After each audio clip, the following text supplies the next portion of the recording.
Il fantasista sudcoreano è in cerca di maggior spazio in campo e punta a presentarsi al meglio alla prossima Coppa del Mondo. Nonostante ciò, il Paris Saint-Germain ha deciso di trattenerlo, nonostante le attenzioni di numerosi club europei. Kang In-lee resta al centro delle speculazioni di mercato mentre la sessione estiva si avvicina alla conclusione.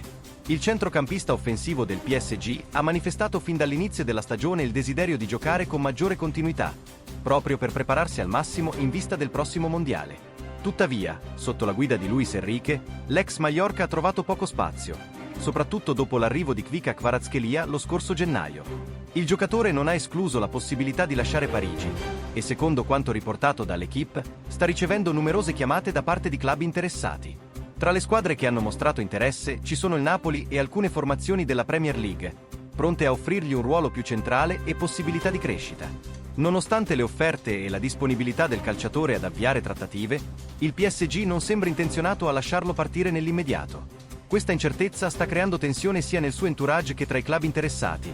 Mentre il tempo stringe con la chiusura del mercato sempre più vicina, il PSG, dal canto suo, considera Kang In-lee un elemento prezioso per la profondità della rosa, soprattutto in vista di una stagione lunga e piena di impegni su più fronti.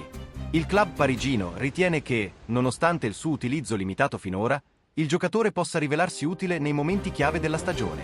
Per questo motivo, non ha ancora aperto a una sua cessione, nemmeno in prestito. Tuttavia, l'insoddisfazione del calciatore cresce. Dopo aver brillato in nazionale e mostrato sprazzi di talento nelle poche occasioni avute in Ligue 1 e Champions League, Kang In-lee si sente pronto per un ruolo da protagonista. Il suo obiettivo è chiaro: accumulare minuti di qualità per arrivare in piena forma alla Coppa del Mondo del 2026, una vetrina fondamentale per la sua carriera. L'interesse del Napoli è concreto. Il club partenopeo lo vede come un profilo ideale per arricchire il proprio reparto offensivo, grazie alla sua tecnica, visione di gioco e versatilità. Anche la Premier League rappresenta un'opzione allettante per il sudcoreano, attratto dall'intensità e dalla visibilità del campionato inglese. Tuttavia, nessuna trattativa è ancora entrata nel vivo, proprio a causa della posizione ferma del PSG. Dal punto di vista tattico, l'arrivo di Kvaratskhelia ha limitato ulteriormente lo spazio per Kang In-lee. Luis Enrique, pur apprezzandone le qualità, sembra preferire altri profili più adatti al suo sistema di gioco.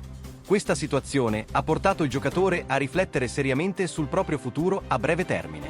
Il suo entourage sta lavorando intensamente per trovare una soluzione che soddisfi tutte le parti coinvolte.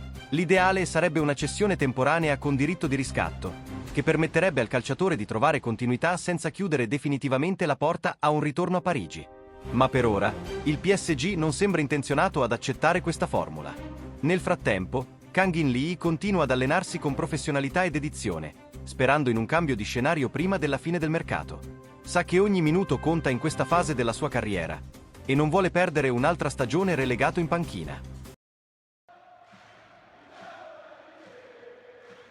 Para mais informações, gli azzurri curtis e escreva e tiva notificações.